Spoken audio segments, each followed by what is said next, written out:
Attaching ಮಾಡ್ಕೊಳಂಗಿಲ್ಲ. ಇದನ್ನ opposite ಇಟ್ಕೊಂಡೇನೆ attaching ನ ಮಾಡ್ಕೋಬೇಕು. ಈ ರೀತಿ ಯಾಕೆ ಈ ರೀತಿ ಅಟ್ಯಾಚಿಂಗ್ ಮಾಡ್ಬೇಕಾದ್ರೆ ಒಂದು ಸುಮ್ಮನೆ ಸ್ಟಿಚ್ ಹಾಕಿ ತೋರಿಸ್ತೀನಿ. ಇದು ಸರಿ ಇದೆ. ಇದು ನೀವೇನ್ ಮಾಡ್ತೀರಾ, ಹಿಂಗ್ ಅಟ್ಯಾಚಿಂಗ್ ಮಾಡ್ಕೊಂತೀರಾ. ಹೀಗೆ ಈ ರೀತಿ ಅಟ್ಯಾಚಿಂಗ್ ಆಯ್ತಲ್ವಾ.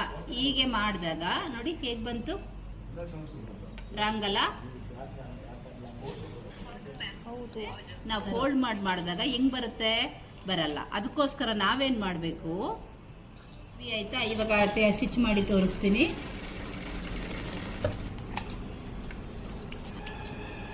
ನೋಡಿ ಈ ರೀತಿ ಯಾವಾಗ ಸ್ಟ್ರೈಟ್ ಬಂತಲ್ಲ, ಇದನ್ನ ನಾವು ಯಾವುದೇ ರೀತಿ ರೌಂಡ್ ಶೇಪ್ ಆಗ್ಲಿ, ಯಾವ ರೀತಿ ಡಿಸೈನ್ ಆಗ್ಲಿ, ನಾವು ವಿ ಶೇಪ್ ಕೊಡ್ಕೊಂಡು ಡಿಸೈನ್ ಮಾಡೋದಾಗ್ಲಿ, ಯಾವ ತರ ಬೇಕಾದ್ರೂ ನಾವು ಮಾಡ್ಕೋಬಹುದು. ಇದು ಕ್ಲಿಯರ್ ಆಯ್ತಾ? ಓಕೆ. ಈ ರೀತಿ ಅಟ್ಯಾಚಿಂಗ್ ಮಾಡ್ಕೊಳಂಗಿಲ್ಲ. ಇದನ್ನ ಆಪೋಸಿಟ್ ಇಟ್ಕೊಂಡೇನೆ ಅಟ್ಯಾಚಿಂಗ್ ನ ಮಾಡ್ಕೋಬೇಕು. ಈ ರೀತಿ